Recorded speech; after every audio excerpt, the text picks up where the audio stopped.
Start करते हैं अपना पार्ट 2 इससे 6.1 के साथ 6.1 के क्वेश्चन में 1 में बोलेगा fill in the blanks. First question में क्या बोला है, all circles are dash congruent और सिमिलर। पहले समझ लेते हैं, हमने समझा था बेबी कि सिमिलर और कॉन्ग्रुएंट का मतलब क्या होता है। भाई सिमिलर वो चीजें होती है जिनकी शेप सेम होती है, लेकिन कॉन्ग्रुएंट वो चीजें होती है जिनकी शेप और साइज दोनों सेम होता है। अभी कह रहे हैं जितने भी सर्कल्स हैं क्या वो कॉन्ग्रुएंट है सिमिलर है। अब एक बात तो, ये भी एक सर्कल है और ये भी एक सर्कल है। मान लेते हैं इसका रेडियस है 1 और इसका रेडियस है 3, तो ये दोनों कॉन्ग्रुएंट हुए सिमिलर हुए। भाई देखो शेप तो दोनों की सेम है तो सिमिलर तो हो गए, लेकिन क्या साइज दोनों का सेम है? नहीं, सिर्फ शेप सेम है। तो वर्ल्ड के जो भी सारे सर्कल्स हैं वो सिमिलर नहीं होते, वो क्या होते हैं, सॉरी कॉन्ग्रुएंट नहीं होते, वो क्या होते हैं, सिमिलर। तो इसका आंसर क्या आ जाएगा, सिमिलर। क्लियर। नेक्स्ट वाले पे आते हैं same all squares are dash similar है कॉन्ग्रुएंट। सेम का एग्जांपल ले लेते हैं, मान लेते हैं एक ये स्क्वायर है और एक ये स्क्वायर है, ये हो गया हमारा 1 और ये हो गया हमारा 3। तो इन्होंने बोला सारे स्क्वायर सिमिलर होते हैं कॉन्ग्रुएंट। अब ये दोनों स्क्वायर की शेप तो सेम है लेकिन क्या साइज सेम है, तो इसका मतलब ये दोनों सिमिलर तो है लेकिन कॉन्ग्रुएंट नहीं है। तो इसका भी सेम आंसर आ जाएगा क्या, all square are similar. Clear. Next आते हैं ऑल डैश ट्रायंगल सिमिलर। कौन से ट्रायंगल सिमिलर होते हैं, आइसोसेलेस या इक्विलैटरल। अब आइसोसेलेस कौन से ट्रायंगल होते हैं जिनकी दो साइड इक्वल होती है। मान लेते हैं ये 2 2 और ये 1, और अगर मैं इसे कर रहा हूं तो हो जाएगा हमारा 5 5 और 3। क्लियर। एक ही हो गया आइसोसेलेस का एग्जांपल। और राइट एंगल ट्रायंगल जिसमें सारी साइड इक्वल होती है, तो राइट एंगल ट्रायंगल मान लेते हैं यहाँ पर 4 4 4 और ये हो गया यहाँ पे 3 3। यहाँ पर वापस आते हैं, इनकी साइज सिमिलर होने के लिए साइड्स की रेशियो सेम होनी चाहिए। तो साइड्स की रेशियो अगर मैं निकालूंगा, इसका नाम रख देता हूँ ए बी सी, इसका नाम रख देता हूँ पी क्यू और आर। अच्छा, क्या ए बी अपॉन में पी क्यू मतलब 2 अपॉन में 5, ये होगा ए सी अपॉन में पी आर मतलब 2 अपॉन में 5 इक्वल है बी सी अपॉन में क्यू आर के 1 अपॉन में 3 के। भाई ये दोनों तो इक्वल आ रहे हैं लेकिन ये इक्वल नहीं आ रहा।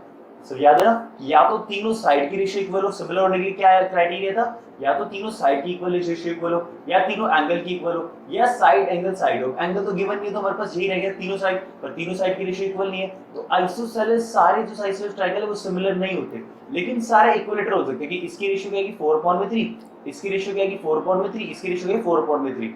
अगर मैं इसका भी नाम ऐसे रख लूं ए बी सी और पी क्यू आर, तो इसकी ए बी अपॉन में पी क्यू आएगी 4/3, इसकी ए सी अपॉन में पी आर आएगी 4/3 और इसकी बी सी अपॉन में क्यू आर भी आएगी 4/3।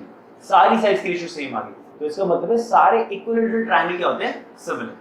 नेक्स्ट पे बढ़े, इन्होंने क्या बोला, 2 polygon of the same number of sides are similar. अच्छा, कोई 2 पॉलीगन है और उनके जो सिमिलर है, अब सिमिलर होने पे उनके एंगल्स क्या होते हैं, याद रखना सिमिलर होने पे हमेशा सारे एंगल्स तो हो जाते हैं इक्वल और सारी साइड्स की रेशियो हो जाती है इक्वल। एंगल तो प्रॉपर्ली इक्वल होगी, उनकी रेशियो नहीं, एंगल ही इक्वल होगी। वहां पर 30 तो वहां पर भी 30 रहेगा, लेकिन साइड्स की रेशियो इक्वल हो जाती है। तो इसका आंसर क्या होगा, their corresponding angles are equal and their corresponding sides are proportional, उनकी रेशियो इक्वल होती है प्रोपोर्शनल। क्लियर। नेक्स्ट पे चलते हैं। क्वेश्चन में 2 में बोला give 2 different example of the pair of similar figure और नॉन सिमिलर फिगर। सबसे इजी, ऐसे 2 एग्जांपल देना जो सिमिलर हो। अब सिमिलर होने के हमें पता है बस साइड की रेशियो इक्वल होनी चाहिए। अब मान लेते हैं ये 1 1 1 1 ये स्क्वायर, एक और स्क्वायर है, इसी साइड की रेशियो है 2 2 2 और 2। इसको नाम देता हूं मैं ए बी सी डी, इसको नाम देता हूं पी क्यू आर और एस। क्लियर है। तो इसकी साइड की रेशियो कितनी थी 1/2, ये भी 1/2, ये भी 1/2 और ये भी 1/2। तो मतलब ये क्या हो गया एक तरह से सिमिलर। एक और एग्जांपल देना था, ये लो सर्कल, ये हो जाएगा हमारा 3 सेंटीमीटर का और मान लेते हैं ये हो गया हमारा 5 सेंटीमीटर का। दोनों की शेप सेम है मतलब सिमिलर हो गया। क्लियर है। अब आते हैं नॉन सिमिलर फिगर्स का।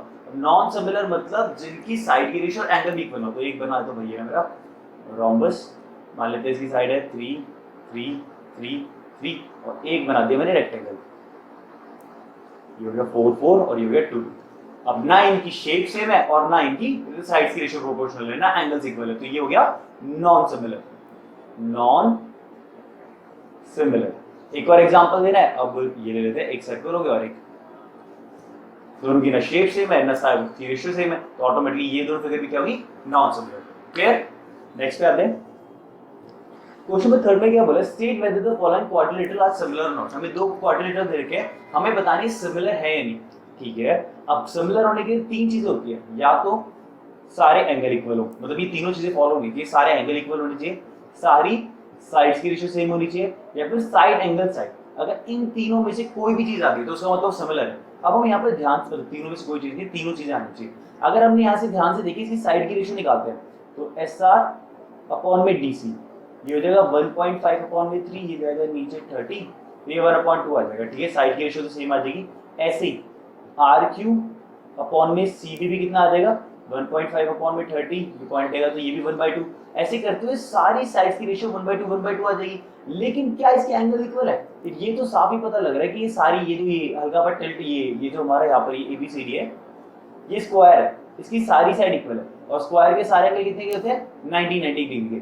लेकिन ये जो PQRS है, ये हल्का सा टिल्ट है और इसकी सारी साइड इक्वल है, मतलब ये रोम्बस है, और रोम्बस के सारे एंगल 90 डिग्री के नहीं होते। तो ये जो हमारी दोनों फिगर है, ये सिमिलर नहीं होगी। क्यों? इनकी साइड की रेशियो तो सेम है, कोई प्रॉब्लम नहीं, लेकिन इनके एंगल इक्वल है। तो हम क्या लिखेंगे, these quadrilaterals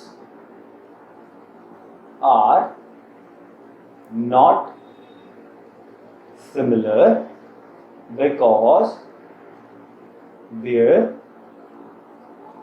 angles are not equal.